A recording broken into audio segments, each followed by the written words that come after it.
The challenges of being Tavin. My name is Joel Berry. In 2006, I started a character named Tavin Dillard on YouTube. And so it's over 18 years now. Later this year, it'll be 19 years since I uploaded that first video. And over the years, you can imagine there's challenges of being this character. So I'll address a couple things. One is the art side of it, and the second is the business side of it, because that is the marriage that makes show business, those two things, the art and the business, obviously. So the art side of it, what's the challenge of being Tavin? Well, if you're turning out multiple episodes, which in the early days, it was once a week for, I think I did 82 or 83 consecutive weeks before I decided to slow down a little bit. You're having to think of ideas, and then you're having to think of beginning, middle, and ends. And the way that looked in 2006 and the following years early on was I would go to my set where I shot, and I would talk for 10 or 12 minutes, and then I would take it up to my editing software, and I would cut it down to 2 or 3 minutes, and my wife would look at it, and she's like, you don't need this, you don't need that. And so together we would kind of figure out what a Tavin episode would be. And so the challenge there is, like, some days you're like, what am I going to talk about? Now, I have to say that ideas come pretty easy, because anytime you have a character based on, like real life, you can talk about a biscuit, you can talk about butter, you can talk about a donut, and you can find all the interesting angles and aspects of that thing. And so you always have a lot of content because the world provides a lot of content. So I don't get stuck often. That's not my bigger challenge as being Tavin, but it's been one of them at times where, what am I going to talk about? And so then as things progressed and things went from horizontal to vertical and shorter content, like 2 or 3 minutes seemed like, a feature length film, as opposed to what I did early. I'd shoot it from 10, I'd shoot 10, get it down to 2 or 3. Now it's what can you do between like 9 and 20 seconds.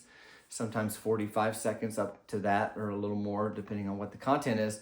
And then it's figuring out those, and instead of once a week, it might be, sometimes I was doing 7 days a week, and I was doing 2 or 3 videos a day, so it's up to 14 videos a week. So you can imagine the challenge. But by the time I started doing that on like TikTok and Instagram and all that, I had a library of 15, 16 years or so, 14 years, 15, of content that most people hadn't even seen. It was kind of living in obscurity on YouTube, from 2006 to 2018. I had a small audience, but most people hadn't heard of what I do. So that was helpful because I could draw off, and I realized at that time you can actually repeat jokes. There was a time where I thought, well, I've said that joke before. But then I realized that's actually a big part of it. So that's been one of the challenges, is understanding the dynamic between being repetitive, because you're introducing new people that have just found you to the world you've created, and then also rewarding people that have stuck around for so long with new content. And so you've always got to also reset, in addition to, adapting to the social media platforms of 2 to 3 minutes to 9 seconds to maybe longer content like I'm doing today, kind of back to the older, longer YouTube content. One thing I've stopped doing over the years is editing. That's why I'm trying to do this video in one take, and that's why most of the Tavin videos that you see on social media are one take, straight to camera, because that's my strength. Writing and acting are my strengths. I can edit, I can shoot, but I'm not an outstanding cinematographer or editor or anything like that. So at this point, 18 years in, I'm trying to drive hard on what my strengths are, which are writing, quality content, and performing. So that's that. The next thing is, from going to social media and then continually turning out content, now it's a matter of what's really my goal here.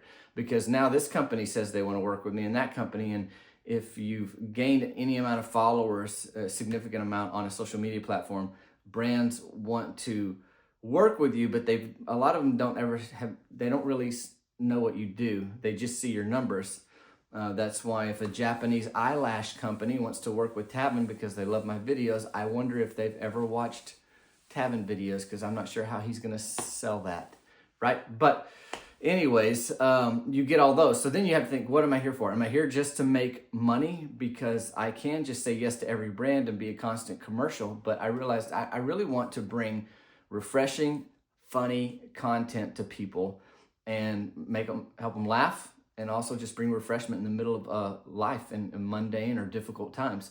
And so I have to think, okay, what brands? I end up saying no to a lot of brands, and then I'm at the business side of things. So we've got the art over here that I'm figured out or comes more natural, and then I've got the business where it's like, well, you still have a family to feed and a mortgage to pay and all these things. So how do you monetize that? And I think that's the question of any artist, is how do you do that? And I haven't made money on platforms directly, like, oh, you must make a lot of money on TikTok or YouTube or Facebook or Instagram, but I don't. It's not.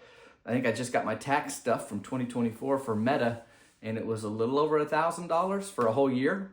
So you've got to find out how you're going to monetize it, and I have to do the things that make sense with the branding. So Tavin has a whole world of the town that he lives in, the people that he interacts with, the things that he says, the businesses that he goes to. And so the two things that I figured out how to monetize were merchandise, like hats and shirts, and then personal video greetings for Tavin to wish people happy birthday and all that stuff. Happy Valentine's Day, etc.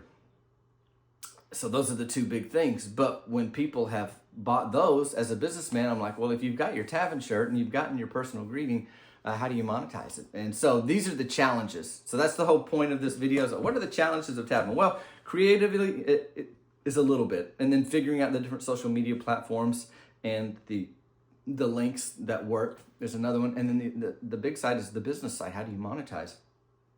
And so I always have to, I'm thinking about how to do that. One is, I started promoting that I do commercials, for companies. Before, my production company, Sweet Tea Film, would just shoot kind of normal commercials for a business.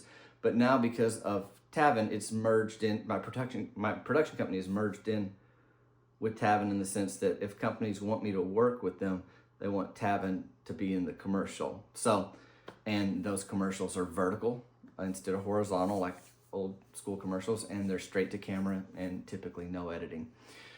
So that's how it's changed for me, and I'm trying to always think through, like, how do I reward my audience? How do I stay true to the brand that I've built?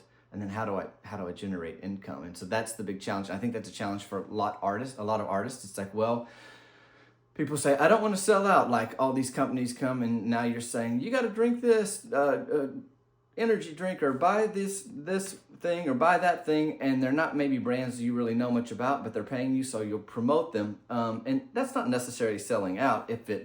I think if it compromises your values and it's not really something that you support, then you sold out, because something that you said was more important. Now you're saying, well, money's more important. And if money is your highest value, then you probably will say yes to every brand, because you're trying to generate as much as possible. So that's the balance I always have to strike. It's like, how do I monetize this? So I'm hoping that this is helpful for people that are exploring the arts, and just, people that are interested in maybe like the behind the scenes of Tavin. Those are the things I'm always trying to reconcile, is how do I turn out fresh, quality, consistent content, and then how do I find ways to generate income from it, whether it's through t-shirt sales or hats or personal video greetings or live shows and performance fees and that kind of thing. Or, those platforms, YouTube and Facebook and Instagram and TikTok, there has been money that comes in through those. It's just, you're never sure how much, and it's never been a ton, at a time. So because of that, you're trying to figure it out. And there's other people that are social media people that have significantly smaller audiences than me that seem to be really figuring out how to generate that income. And so that's a Tavin challenge, or maybe a Joel challenge, is how to continue to grow that. But those are the things. And I think the one thing I can always kind of anchor to, and I encourage creators to do that, is if you know why you started and you know what your goal is, then you don't really want to deviate from that. Like I said, if I'm delivering funny, refreshing content, and I'm not going to compromise my values or what I think is the message that needs to be presented, then that's settled. And then I either get busy writing and get busy acting, and get busy learning more about business, or I go find another job. So those are the things that I always have to process and sort through and figure out. So hopefully some of this is helpful, and appreciate you watching here on YouTube or wherever you're accessing this, but I think it's only going on YouTube, but I'll probably promote it on maybe Instagram and Facebook as well to send people here to YouTube. Who cares, right? I'm just rambling at this point, but thanks for joining me. Thanks for being here. If you've been here since 2006, thanks. If you just found me in 2025, glad you're here. Take a look around. There's a lot of content. I hope you enjoy it. Take care.